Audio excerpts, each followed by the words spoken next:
Don't you dare talk greatness if you ain't willing to stay in the fight. You gotta stay in the fight. Feet, Will, feet. Good work, boy. Good work. Your engine, arms, good. Work. He all right here. Sprint out. Go. Yes, sir, coach. Downhill, full speed. Come on. That's what it's gonna take, KD. Everything you got. You gotta believe in yourself, Khadijah. It ain't supposed to be easy. 2,000 right now. It ain't gonna be given to you. Let's go. How bad you want it, dog? This where you supposed to do that at. You leave it all on the line. This transformation, my boy. Yes, sir. Only the strong survive. Welcome to the jungle. Let's go. Fight, Will, fight. If it's food on the plate, I gotta eat. 10 minutes. Come on. Oh, we figuring it out now. Come on, get up. Yeah.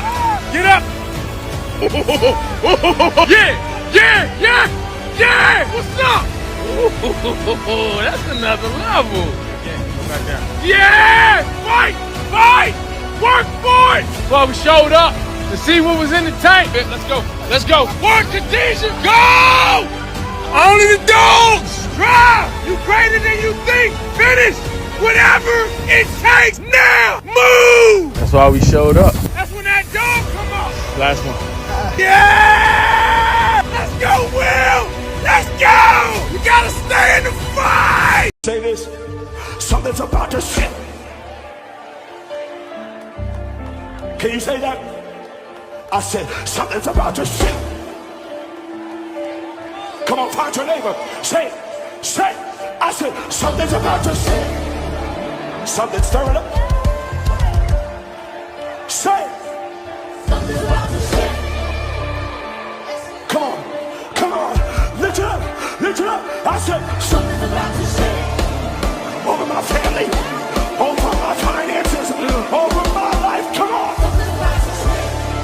Over this region, over the nation. I know it. Over my church, over my family, over my generation. Something's about to shift. Something's about to shift. I feel something turning. Baby, I'm stronger than I was before.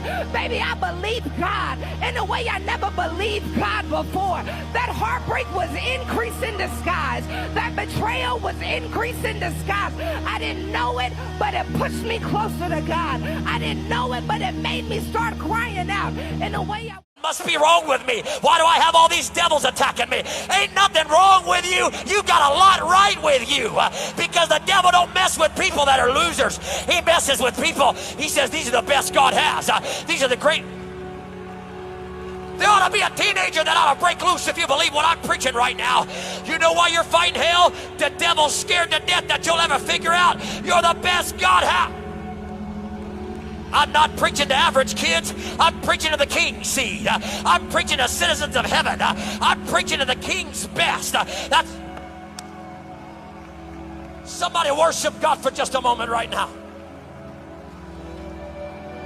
If you've got hell fighting you, you ought to throw your head back and shout, Nebuchadnezzar, I will not bow. How far, how relentless are you and I determined to go? How far, how relentless are you and I determined to go in this season? The same passion that individuals have with calling out homosexuality, do we have the same type of power to call out the hatred, to call out the bigotry? While many are calling out abortion, are you bold and loud enough to speak against the spirit of confusion, against gun violence plaguing our communities? I need your same type of passion, your same type of drive to address the hatred that we have. We have a lot of hatred against our brothers and sisters. We have a lot of hatred amongst denominations. We have a lot of misogyny that's going on in this that we call the kingdom, in this that we call the church. How far, how passionate are we willing to fight?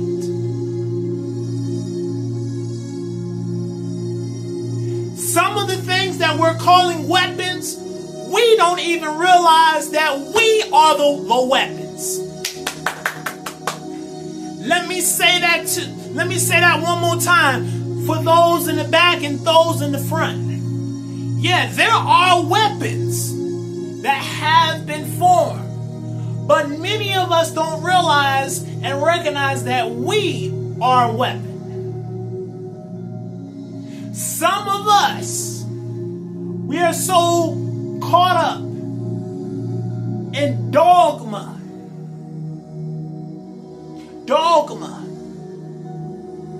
There's so many people right now that's on these social media platforms, and they have what you call this form of theology that it's my way or the highway, that I am the only one preaching this type of gospel. But in reality, I'm about to really jump out here, because the church gotta wake up. The church has to wake up. We are moving around with so much hate and animosity against each other. Our pulpits have become the places that we're like the modern day Pharisees when they went out and they brought forth the lady, and they say, Master, they said, look, this lady was caught in this act, and Christ, he began to say, let he that is without sin cast the first stone.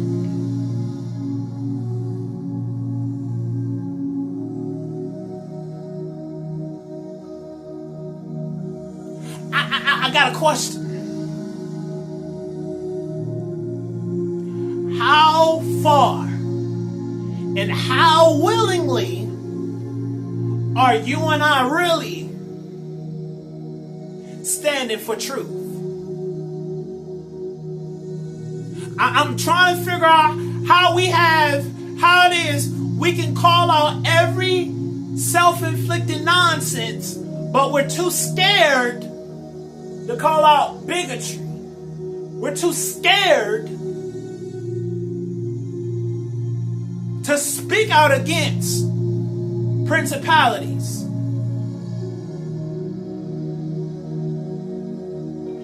God didn't give us the spirit of fear.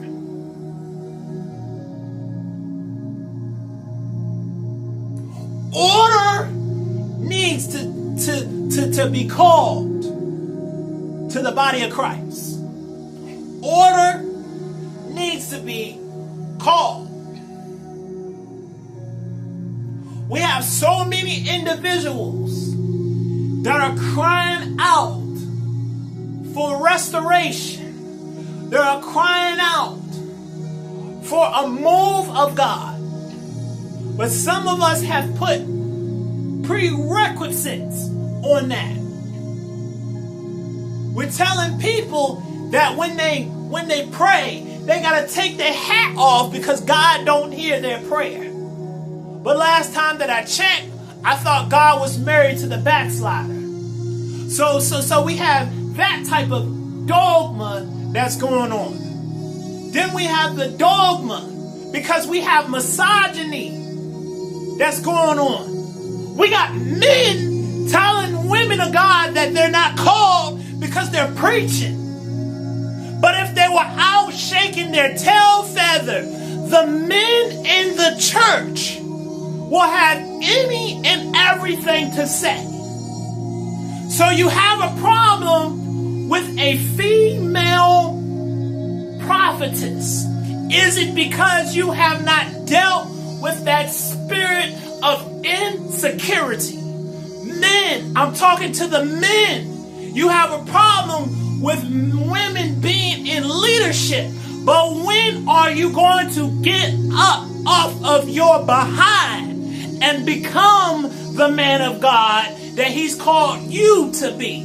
You got so much hate and so much animosity against women in leadership. And some of it is because you haven't taken the time to deal with the trauma and the insecurity that you have in you. I'm coming down your lane next. How is it that even in the Bible, it admonishes us about sitting in the multitude of counseling, but we have those who practice or say they practice Christian values afraid to put their child into counseling? Matter of fact, some should be in counseling themselves, but they have succumbed themselves to, well, it's all in the mind, and you just got to give it to the Lord. Part of having the mind be renewed and transformed means that we have to dissect some things. It means that we gotta roll the sleeves up, push our sleeves up, and get real with some things. Some of us need to talk about the traumas. Some of us need to talk about our insecurities.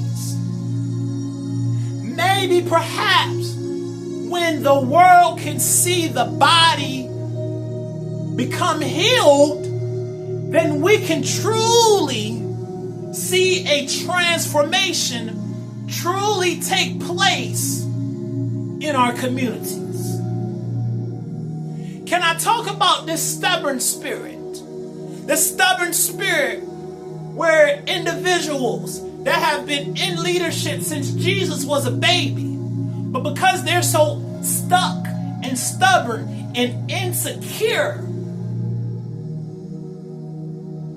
they don't want to pass the baton. They don't want to train anybody else. They don't want to install or transfer that wisdom and knowledge upon individuals.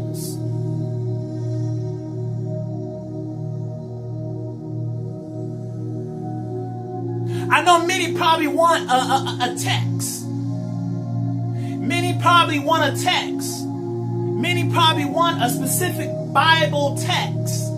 But I have to speak and share with the people the way that God has told me to speak. And some of this stuff it's not that you are looking for a word.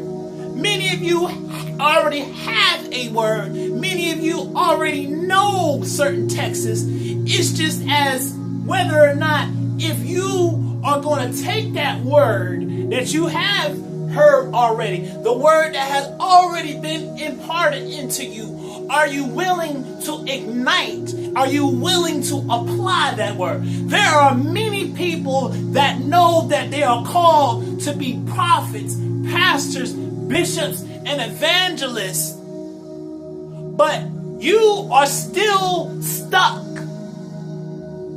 You're still stuck, staying exactly where you're at. You have more allegiance to people's opinions about what God has called you to be. That's why some of you have been in the church since Jesus was a baby, And you're afraid to talk to your leadership, to tell them that God has deposited certain things in you, but because you have an allegiance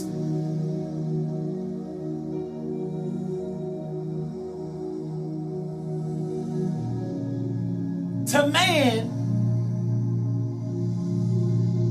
that you won't share. And leaders should be moved with kingdom compassion to say, let me give you the core values. Let me give you the tools. Let me give you the essentials so that you can grow and be what God called you to be.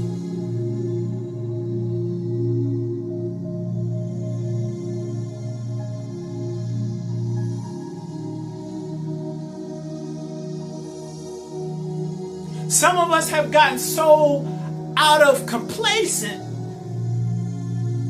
as leaders. People get offended when people start saying how some of those intimate moments with God are some of the most profound moments. And what I mean is, it's a meme that's been put out there that says those private times with God, those worship moments when you in the car, really mean a lot. And some leaders who I've seen that have been doing ministry since Jesus was a baby,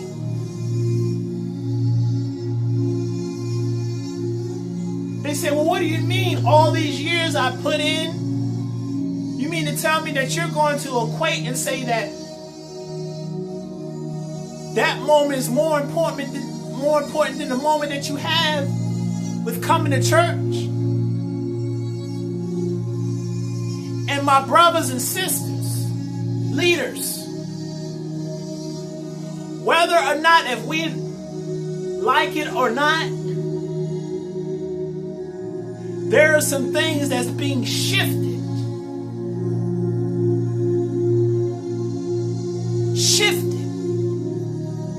I'm running out of time. But here's my message. We've got to really wake up.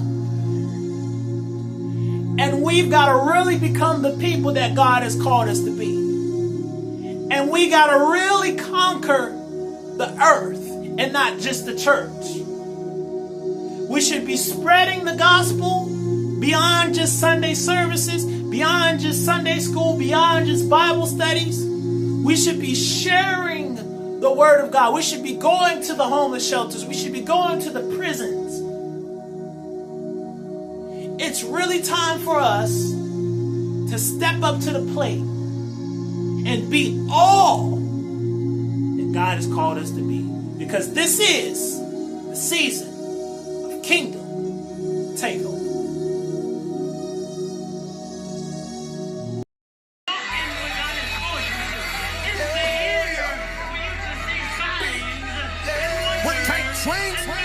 Sweating heavy, but my soul stay light. Walking through the valley, still my spirit bright. Diamonds on my mind, but the way